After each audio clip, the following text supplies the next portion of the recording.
My blissful gorgeous said, although our goal is the narration of Bhagavan Sri Krishna, still is to write something with a chalk. A blackboard is needed. The social, national, political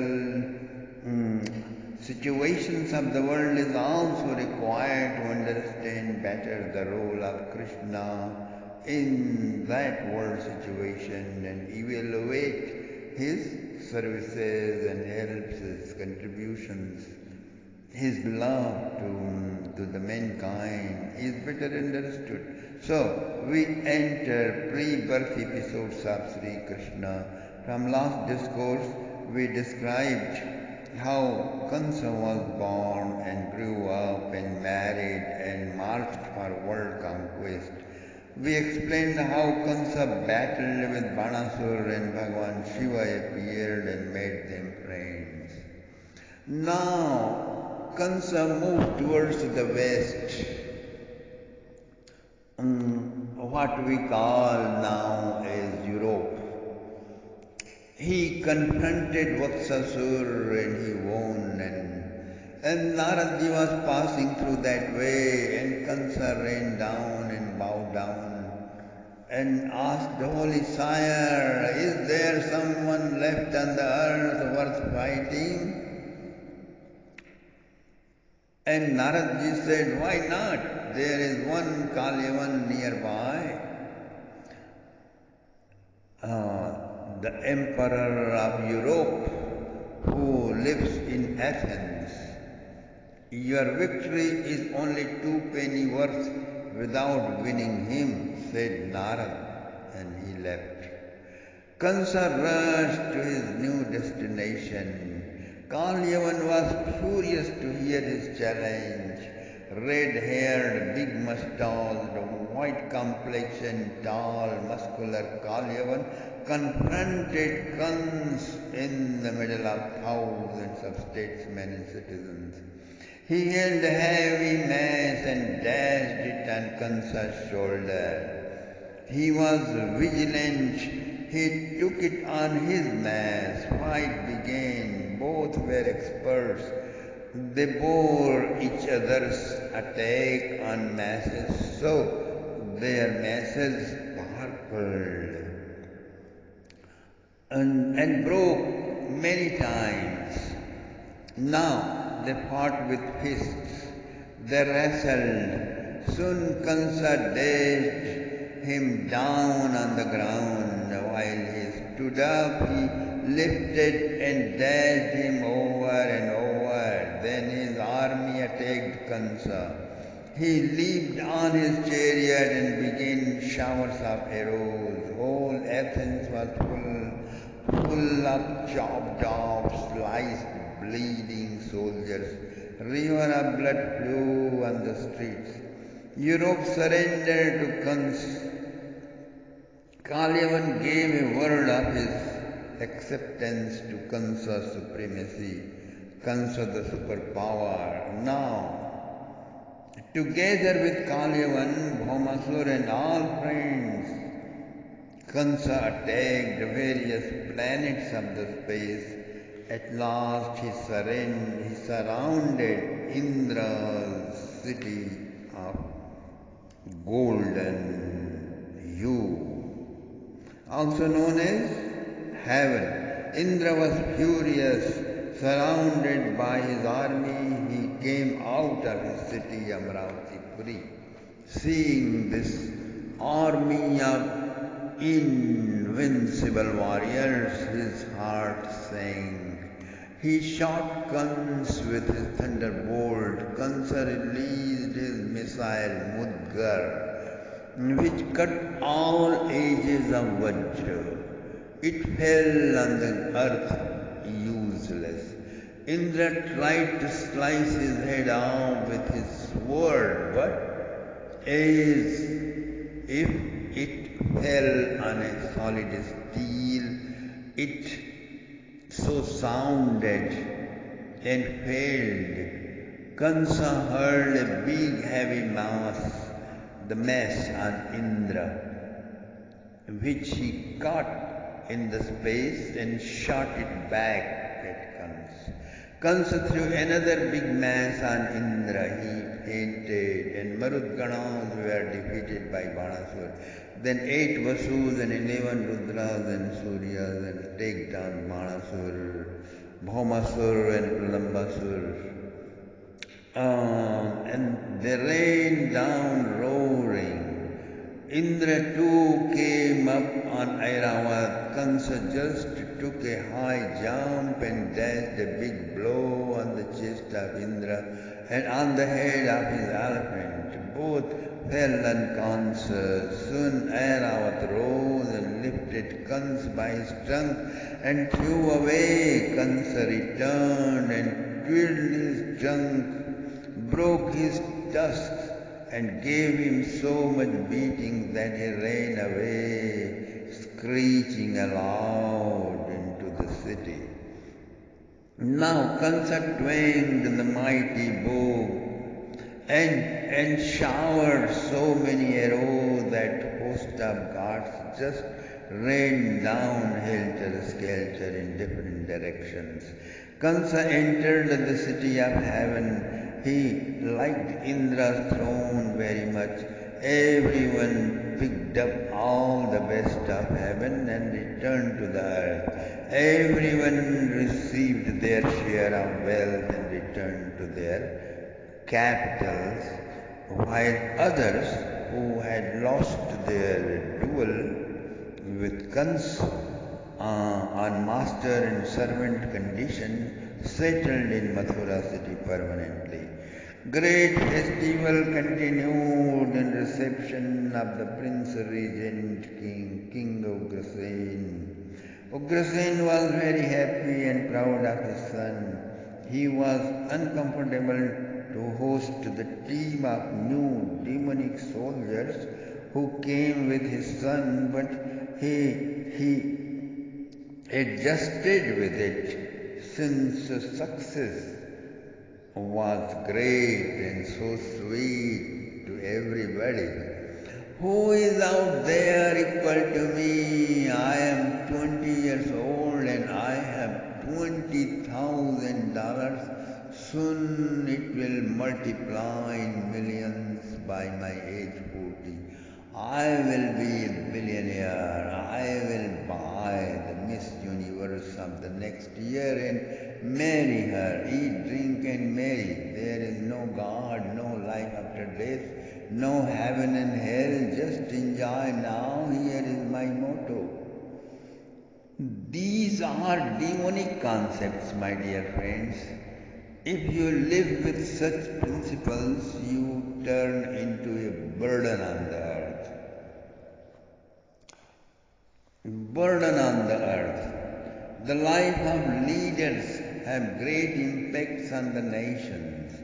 Demonic ideals oriented life burdened the Mother Earth so much that her presiding deity, means guardian angel, assumed the form of a holy cow and Brahmanam Sharanam Yayo went to the planet of Brahmaji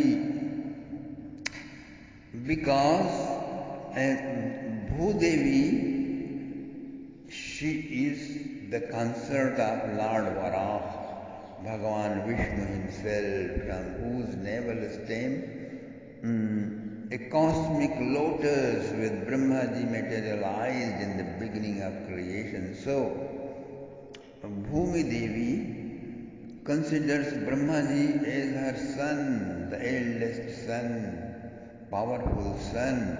So, she approached her son Brahmaji. Gaur Bhutva Sramukhim Khenna. Tears dripping from her eyes, her heart aching, and she was crying. She conveyed her misery to Brahmaji He understood her pain. He thought and said, the job cannot be done single-handedly. Then he invited Lord Shiva and Indra and a host of celestial celebrities. All together brainstormed. Then they traveled to Tiram Chirapayonidhe. Tiram Chirapayonidhe.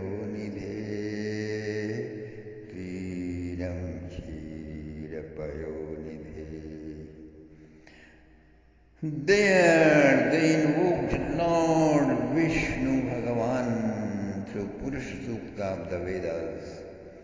Bhagavan Vishnu appeared and he said, without the mercy of Bhagavan Sri Krishna the work cannot be done, so you must proceed to his abode. Brahmaji said, O my Bhagavan, we have no knowledge of anyone superior than you. If there is, please lead us to him. And Vishnu Bhagavan agreed. All of them levitated and flew up high. They travelled through the passage made by the hit of the toe of Bhagavan Vaman long ago. As they flew through the space of Karnarna, they looked down, all were see-through, my dear friends. Innumerable cosmic eggs, that is Brahmanda, were floating down below like watermelons.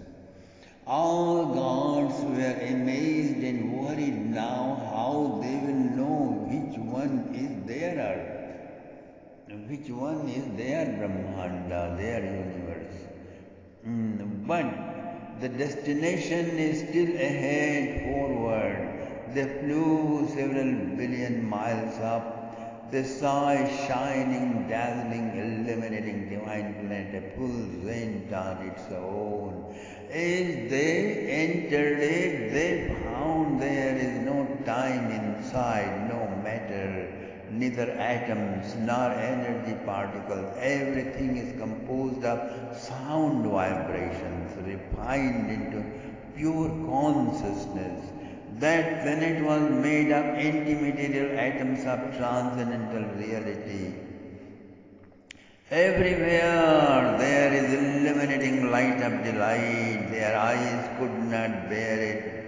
Bhagavan Vishnu advised, close your eyes and meditate. Everyone did, and lo, a third eye was formed instantly. They were amazed to see the beauty and grace of things and places of that planet. May I help you? Sweet voice asked them.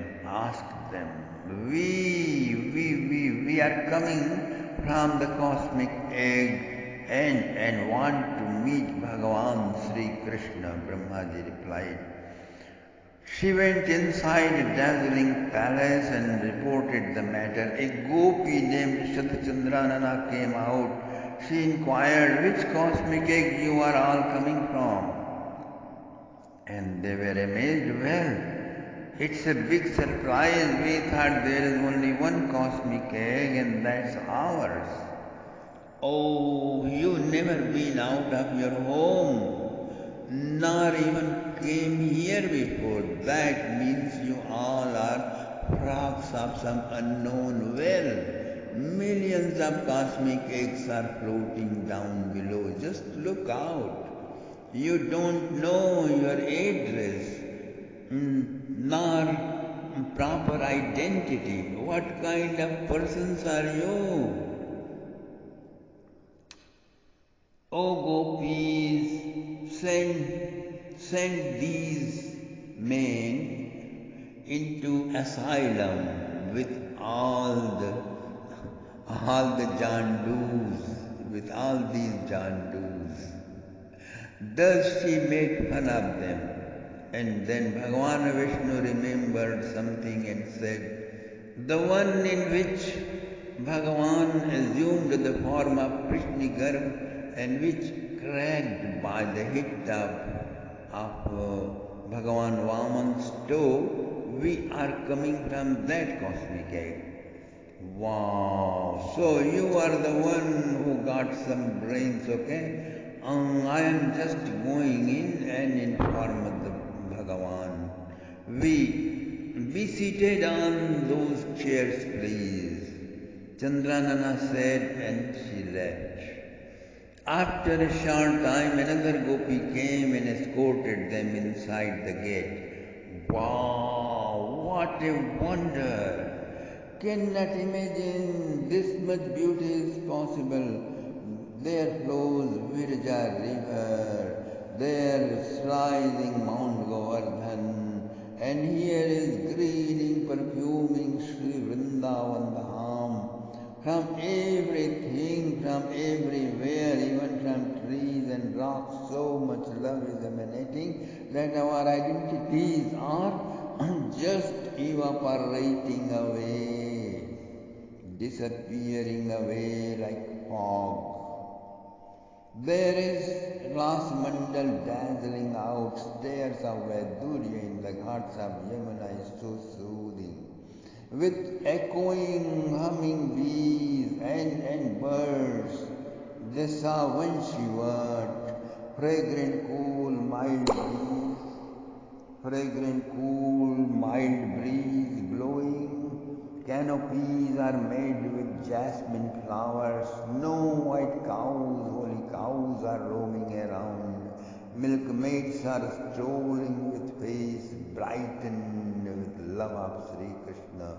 Thus they whispered each other. Then there they saw under the bower of fragrant jasmine luminous lotus of 1,000 petals. Upon that there was 16 patterned lotus. Then there was 8 patterned lotus. On pericarp there is 3-staired dazzling throne of Kaustubha gems.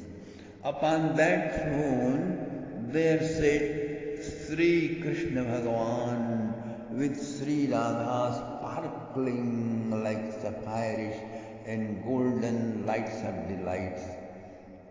They are surrounded by 8 milkmaids and 8 milk boys. Pearl and gem-studded silk umbrella arched above with hanging rubies. They looked and became the looking itself. Hands folded in reverence, tears flew from their eyes. They all fell prostrated at the feet of the couple of the Lord and Lotus. While the Bhagavan lifted his blessingful palm and smiled, they all knelt down and began to drink nectar of darshan through cups of their eyes. Right then they saw, shocked with great surprise, the four-armed Bhagavan Vishnu of Kshisagar who had come with them submerged in him. Then 8-armed Vishnu from Vaikuntha and 1,000-armed Vishnu from Shetadipa along with Goddess Lakshmi absorbed in him one by one. There came Bhagavan Nrsimha, Bhagavan Ram and Bhagavan Yajna and Bhagavan Narnarayan came illuminating and entered the form of Bhagavan Sri Krishna as waves enter the ocean. All gods began to pray. Big smile spread across the face of Bhagavan.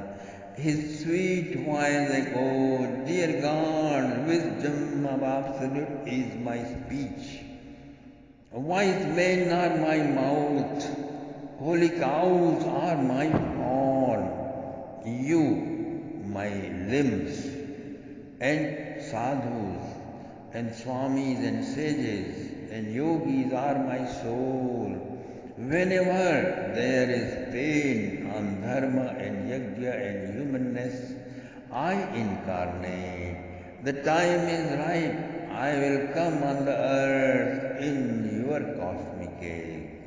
Then, as a vine hit by wildfire, Sri Radha fell down.